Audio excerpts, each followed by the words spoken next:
Hello. So today I wanted to talk just a little bit about challenging emotions and one of the first things that we can start to do to be able to better navigate them. Now, as humans, we have access to a full range of emotions, right? What we would call lighter emotions like happiness and joy, and so called darker emotions like sadness, despair, and even rage. And then there's everything in between. So, all emotions are part of the human experience. They are all equally valid and acceptable. But we live in a culture that has trained us to believe that we should feel happy and light and joyful and peaceful and content and more of the lighter emotional states all of the time. And of course, that's not really something that is achievable because we are human and we just have a range. We naturally ebb and flow, and our emotions change from day to day and moment to moment, even. And so we want to really create space in our lives for all of it, for the shadows and the light and the good and the bad, right? Because obviously life brings us all kinds of things. And if we don't have space for it, then when these challenging things come, we'll have a lot more trouble navigating them. So we want to start to work with our relationship to the harder things, the more challenging emotions, and even the harder things that happen in life, so that when they do come inevitably, we won't be so bowled over by them. So, again, we've got this full spectrum of emotions. Now, the first thing is there is nothing wrong with you if you feel anger or rage or despair, sadness, depression, anxiety, any of those states. Again, so starting to work with any judgment that you have towards yourself for not being happy all the time. So it's sort of like it's okay. It's okay to have these human emotions. They are perfectly understandable and reasonable, and I don't have to dissect it and make myself wrong for feeling those things.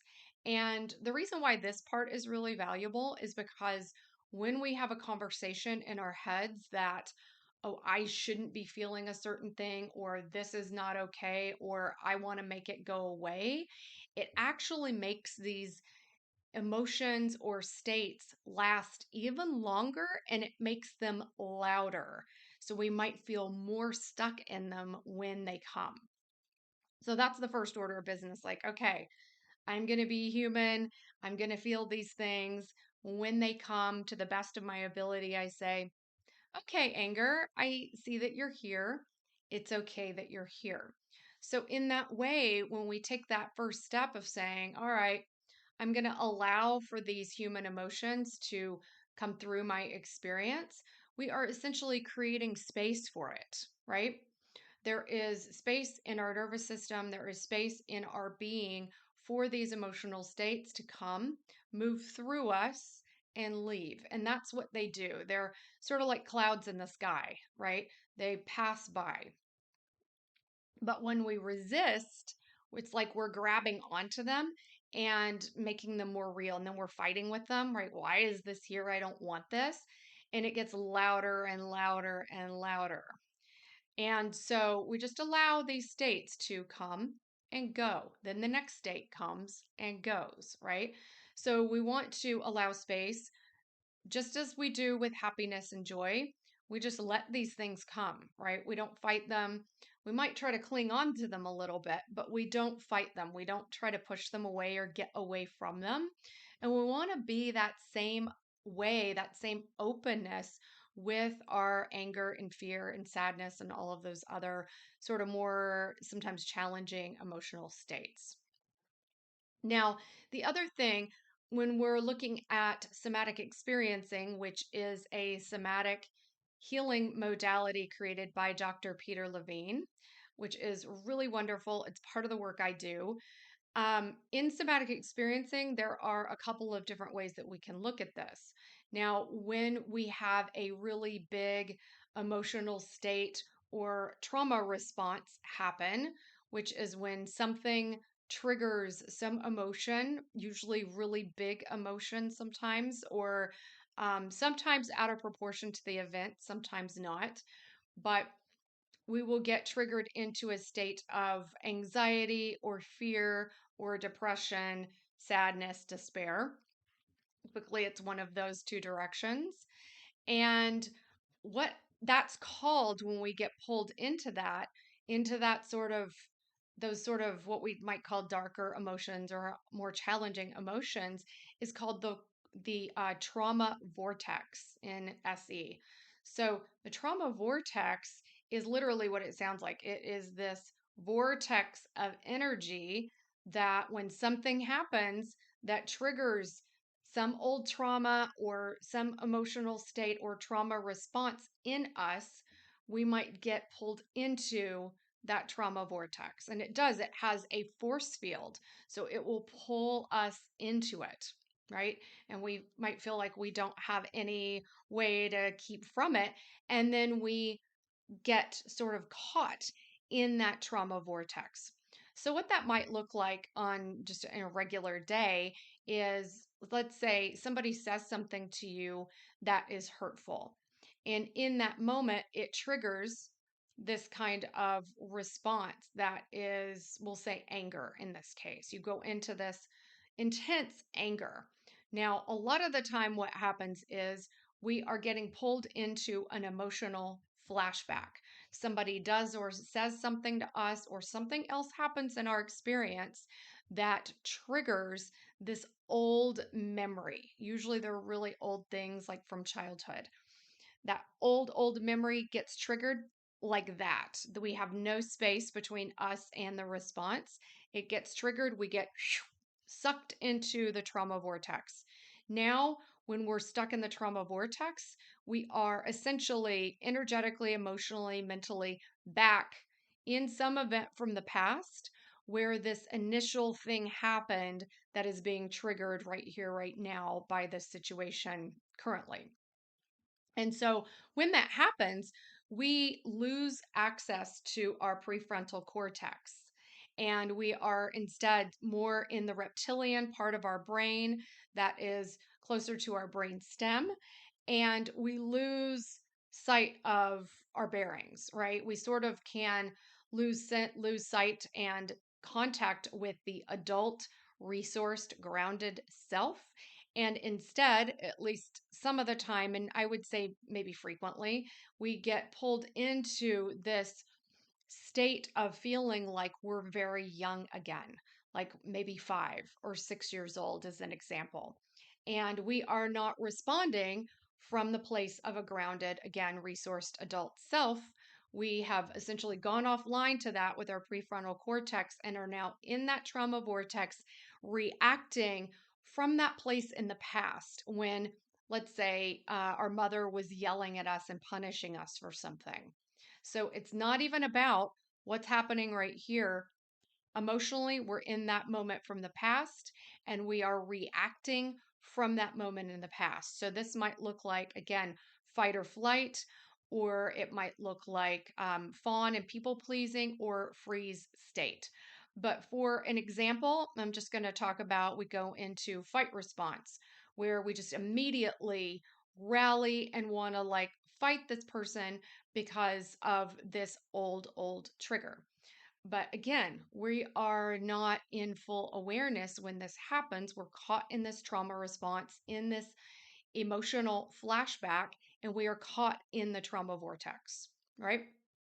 And so, to some degree, we might have to just ride that out until we come back online with our prefrontal cortex just enough to sort of get our bearings and realize, oh, wait a minute, where am I? What's going on? That was a huge reaction, right? And then we can start to do some things to take care of ourselves, right? And sort of calm our nervous system down. Now, what we want to do in part is build up the what's called the counter vortex. Now, the counter vortex is probably just what it sounds like. It is the opposite of the trauma vortex, but it's a vortex just the same, but it is a vortex of positive things. So it might be even just the pretty view of the trees out the window. It might be times when I succeeded or survived. It might be my dog on my lap. It might be, etc. Positive things from your history or in the current moment that you can look at. It might be your altar and how that makes you feel grounded and supported, or other things. But that counter vortex, we want to build up the counter vortex as much as we can. And that's over time, of course, so that the strength of the trauma vortex isn't nearly as strong as the counter vortex, right? So that we build up the counter vortex big enough so that when we do get triggered, we have enough strength and resources, because that's what the counter vortex is built up of resources, right? My strength, the times I've survived, the view out the window, my connection with nature, my dog on my lap, my altar, and other things, my friend in the room, etc. And that has built up so much strength and so much force that now I might go to the trauma vortex briefly, but I come out of it pretty quickly and go into the counter vortex instead.